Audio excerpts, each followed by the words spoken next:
Two great mysteries dominate our lives, love and money. What is love is a question that has been endlessly explored in stories, songs, books, movies, and television. But the same cannot be said about the question, what is money? It's not surprising that monetary theory hasn't inspired any blockbuster movies, but it was not even mentioned at the schools most of us attended. For most of us, the question, where does money come from, brings to mind a picture of the mint printing bills and stamping coins.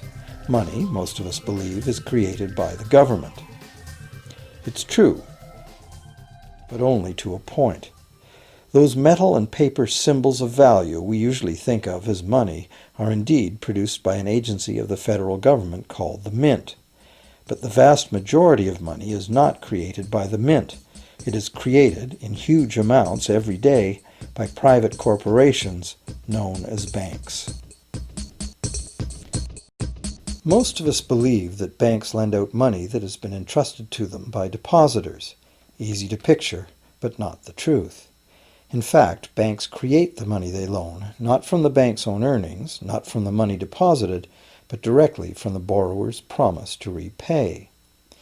The borrower's signature on the loan papers is an obligation to pay the bank the amount of the loan plus interest, or lose the house, the car, whatever asset was pledged as collateral.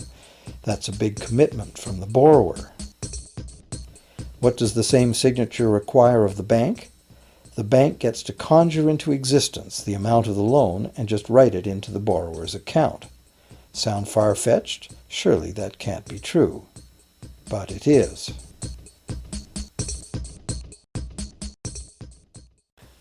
To demonstrate how this miracle of modern banking came about, consider this simple story, the Goldsmith's tale. Once upon various times, pretty much anything was used as money. It just had to be portable, and enough people had to have faith that it could later be exchanged for things of real value, like food, clothing, and shelter. Shells, cocoa beans, pretty stones, even feathers have been used as money. Gold and silver were attractive, soft, and easy to work with, so some cultures became expert with these metals.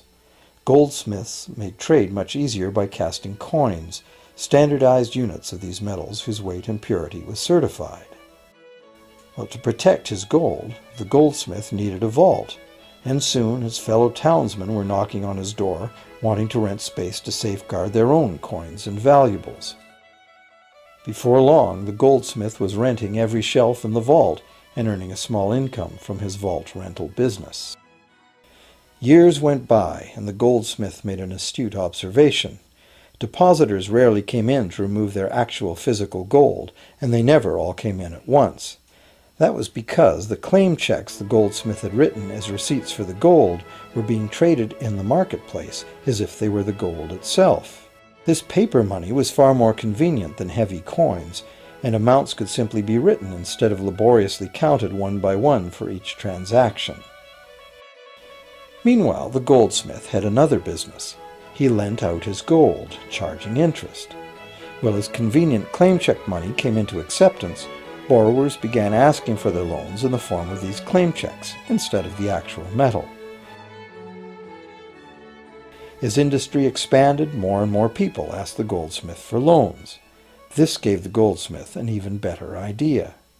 He knew that very few of his depositors ever removed their actual gold, so the goldsmith figured he could easily get away with lending out claim checks against his depositors' gold, in addition to his own. As long as the loans were repaid, his depositors would be none the wiser and no worse off, and the goldsmith, now more banker than artisan, would make a far greater profit than he could by lending only his own gold.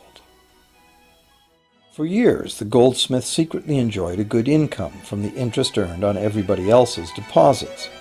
Now a prominent lender, he grew steadily richer than his fellow townsmen, and he flaunted it. Suspicions grew that he was spending his depositors' money. His depositors got together and threatened withdrawal of their gold if the goldsmith didn't come clean about his newfound wealth.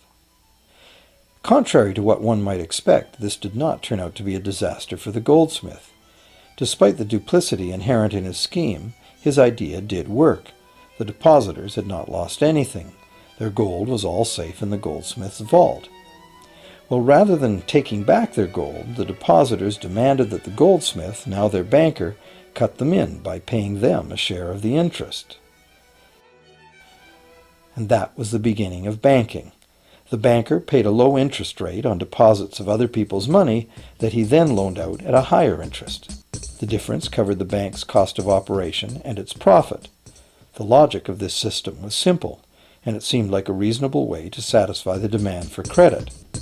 However, this is not the way banking works today. Our goldsmith banker was not content with the income remaining after sharing the interest earnings with his depositors, and the demand for credit was growing fast as Europeans spread out across the world.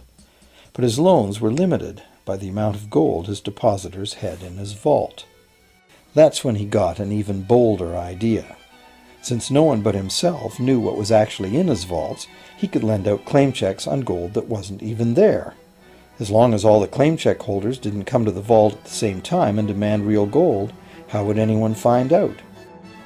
This new scheme worked very well, and the banker became enormously wealthy on the interest paid on gold that did not exist.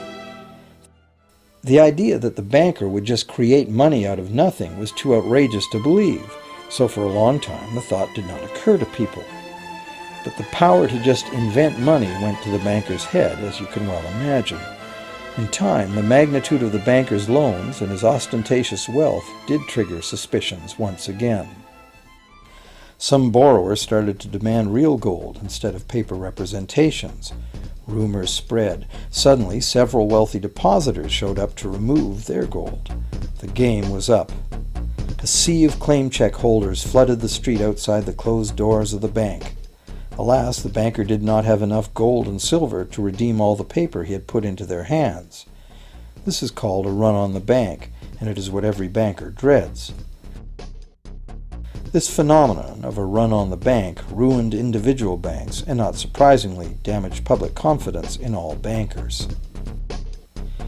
It would have been straightforward to outlaw the practice of creating money from nothing.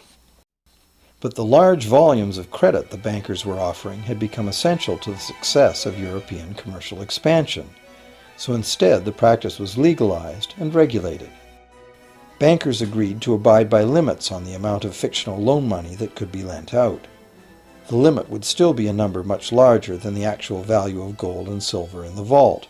Quite often the ratio was 9 fictional dollars to 1 actual dollar in gold. These regulations were enforced by surprise inspections.